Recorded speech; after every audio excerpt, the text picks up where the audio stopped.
क्या घटनाक्रम है जो जगन्नाथ हॉस्पिटल में आपके साथ घटना घटी, क्या घटना घटी है? जी सर, मेरा 26 तारीख में एक्सीडेंट हो गया था इकबालपुर के पास में। तो 26 तारीख की रात को मुझे यहाँ भर्ती कर दिया था डॉक्टर के यहाँ पे। तो इन्होंने अगले दिन मेरा ऑपरेशन कर दिया 27 तारीख में। उसके बाद इन्होंने मेरा ट्रीटमेंट कंटिन्यू रखा चला गया ना। हर मतलब 30 से 34 दिन पट्टी करते रहे स्टार्ट में।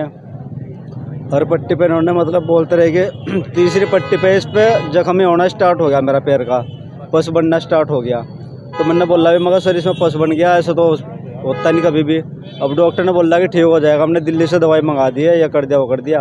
अब बोल मतलब करते रहे ऐसे ही 30 दिन पट्टी करते रहे, बदलते रहे। अब पूरा 1 महीना बाद इन्होंने लापरवाही कर करके ऐसे जो पूरा पैर बिल्कुल ख़राब हो गया, गल गया। तब जाके इन्होंने मना किया कि अगर आप दूसरी जगह दिखा लो अब जाके। अच्छा, मतलब यहाँ पे ट्रीटमेंट करने के लिए मना कर दिया? बिल्कुल बिल्कुल बिल्कुल बिल्कुल। यहाँ से 25 तारीख के बाद इन्होंने बोल दिया कि आप कहीं और दिखा लो। फिर सर हम एम्स में गए, इन्होंने जहाँ बोला था वहाँ पे डॉक्टर नहीं मिले, हमें कुछ नहीं मिला। इन्होंने मतलब फ़ोन उठाना बंद कर दिया हमारा। हमने कई बार इनको कॉल भी किया, सर बता दो कम से कम हमें कहाँ पे दिखाना है, कहाँ पे नहीं। फिर हमने जोली ग्रांट भी दिखाया है, एम्स भी दिखाया है, जब उसमें क्या नाम यहाँ पे चंडीगढ़ भी गए हम लोग, सहारनपुर भी गए हैं, देहरादून भी गए हैं, मिंद्रेश वगैरह में 10-15 हॉस्पिटल में घूमने के बाद में तब मेरा देहरादून जाके पैर कटा। डॉक्टर ने बोल दिया कि लास्ट यही है, इसमें पूरे में सेप्टिक फैलते जा रही थी, नहीं तो पूरा पैर ख़राब हो गया था मेरा। अब तो सर मैं न्याय चाह रहा हूँ, जितना मेरा पैर ख़राब हो गया, काटा है, तो लापरवाही डॉक्टर साहब ने की है।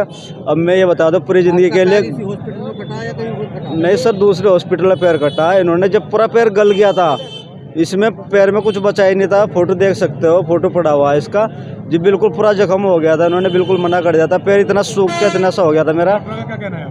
डॉक्टर साहब कुछ नहीं बोल रहे, पता नहीं क्या बोल रहे क्या नहीं बोल रहे, ये कुछ नहीं करना चाह रहे हैं। हमने इनको बोला भी मतलब अब पूरी ज़िंदगी के लिए मैं कैसे करूँगा ये बताओ, मैं जॉब भी नहीं कर पाऊँगा। इन्होंने रेफर किया था, वो कौन सा हॉस्पिटल था, कौन से हॉस्पिटल के लिए रेफर किया? इन्होंने रेफर करने के लिए बोला था कि आप एक डॉक्टर है, पता नहीं कौन सा था, एम्स में, वहाँ चले जाना। वो डॉक्टर हमें मिला नहीं, शाम के टाइम गए।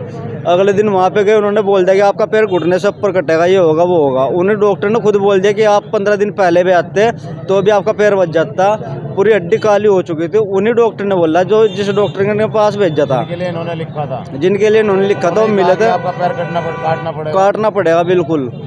और हम उसके बाद मतलब हर जगह दिखाते रहे, कहीं पे चंडीगढ़ भी ले गए हम। डॉक्टर की लापरवाही है। डॉक्टर वो अगर हमें 1 महीना जिस दिन ऑपरेशन हुआ था उसके 10 दिन बाद में हमें बोल देते कहीं और दिखा लो, आप रेफर कर देते कि जब पैर में पस बनना स्टार्ट हो गया, पट्टी में बाहर आने लग गया पस, तब बोल देते कि आप कहीं और दिखा लो, हम कहीं और दिखा लेते। पुलिस कंप्लेंट की हुई है लेकिन कुछ हुआ नहीं अभी तक भी। आपका पैर कब कटा है? अभी मेरा पैर शायद 10 तारीख के आसपास कटा था। सोनू नाम है इसका, मानकपुर का पेशेंट है, जिसकी जो है जान के ऊपर की हड्डी और जान के नीचे की हड्डी दोनों टूटी हुई थी। ऑपरेशन के दौरान जो खतरे थे उन सबके बारे में उसको बता दिया गया था कि क्या क्या खतरे हो सकते हैं। उसके बावजूद भी ये ऑपरेशन कराने को तैयार थे। हमने अगले दिन इनका ऑपरेशन किया था, जिसमें हमने इम्पोर्टेड टाइटेनियम की रॉड डाली थी। उसके बाद हमने 3 दिन के बाद पेशेंट को अपने पास से छुट्टी कर दी। उस समय पेशेंट बिल्कुल ठीक था, कोई तकलीफ नहीं थी, कोई दिक्कत नहीं थी। ऑपरेशन के तुरंत बाद पेशेंट को बोला गया था कि अपनी टांग को चलाएं, जो कि इसने नहीं चलाई बिल्कुल भी, जिसकी वजह से इसकी टांग में घुटने से नीचे थोड़ी सी सूजन थी। जब ये 5-6 दिन के बाद मेरे पास आया तो इसकी टांग सही थी, सूजन थी, थोड़ा सा इन्फेक्शन लग रहा था, जिसको देखते हुए मैंने उसकी एक पट्टी किया और इसको मैंने 2 दिन के बाद फिर से वापस बुलाया। जब ये 2 दिन के बाद वापस आया, मैंने जब भी बोला आपने टांग नहीं चलाई, आप टांग चलाओ। जब नई टांग चलाई तो उसमें थोड़ी सी सूजन और बढ़ गई, जिसको देखते हुए मैंने बोला कि आप एक बड़ी जगह दिखा लीजिए, इसमें इन्फेक्शन फैल सकता है। अगर इन्फेक्शन फैलेगा तो हम एक छोटी जगह पे इस चीज को नहीं संभाल सकते। इसके लिए मैंने पेशेंट को एम्स में भेज दिया था और एम्स में वहां पे इन्फॉर्म भी कर दिया था, जिसके बावजूद ये एम्स में गया वहां पे और ये भर्ती भी हो गया वहां पे। लेकिन उसके बाद ये वहां से चला गया। उसके बाद ये कहाँ गया मुझे कोई आइडिया नहीं है, किसके पास गया, कहाँ दिखाया, मुझे कुछ नहीं पता है। उसके बाद ये मेरे पास 1.5 महीने के बाद आए और कहते हैं हमारी टांग कट गई है, इसकी जिम्मेदारी आपकी है। हमें नहीं पता कि इसकी टांग किसने काटी, कहाँ कटी और कैसे हुआ। हमारी तरफ से जब पेशेंट गया था इसकी टांग सही थी, सब कुछ सही थी। जो कॉम्प्लिकेशन थी वो था हल्का सा इन्फेक्शन था, जो कि किसी भी सर्जरी में थोड़ी बहुत कॉम्प्लिकेशंस हो सकती हैं। इसके लिए मैंने पेशेंट को बड़ी जगह भेजा, क्योंकि हमारे शहर में प्लास्टिक सर्जन नहीं है, जिसकी जरूरत होती है आमतौर पर इन सब चीजों में। इसके बाद मुझे कुछ नहीं पता। इस पेशेंट ने आके मुझे यहाँ पे कम से कम 20 या 25 जने, अभी 31 दिसंबर को भी आए, 2-3 तारीख में भी आए, 20-25 जने आके हमें धमकी दी। हमसे बोला कि हमें 10 लाख रुपए आप दीजिए इसकी टांग के। मैंने कहा कि जब हमने कुछ किया ही नहीं तो हम किस बात के आपको पैसे दें। आपकी हमने आपको आगे भेजा, जो कि आमतौर पे ये होता है कि छोटी जगह पे कोई चीज नहीं संभाली जाती है तो उसे हम बड़ी अस्पताल में भेज देते हैं कि वो वहां पे बचा ले। टांग कहाँ हुआ, कैसे हुआ, मुझे इसका कोई आइडिया नहीं है।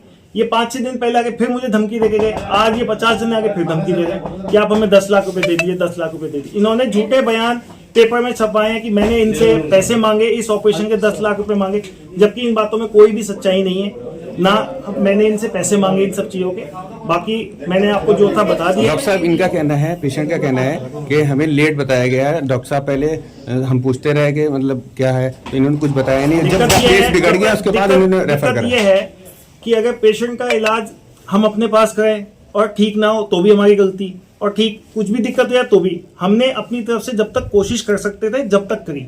जब हमको लगता है कि ये आगे भेजने के लायक है पेशेंट तो हम आगे भेजते हैं। हम आमतौर पे कोशिश करते हैं कि हम जितने भी मरीज हैं अपने आप ही ठीक करें, लेकिन हम नहीं कर सकते कुछ चीजें ठीक। अब इसकी टांग में कोई इन्फेक्शन है, कोई चीज है, तो उसकी भी जिम्मेदारी सब हमारी तो नहीं होती है ना डॉक्टर साहब की, कुछ इसकी भी होती है। तो हमने जब आगे भेजा उसको, तो आगे उसने कहाँ उसका इलाज कराया ये मुझे नहीं पता।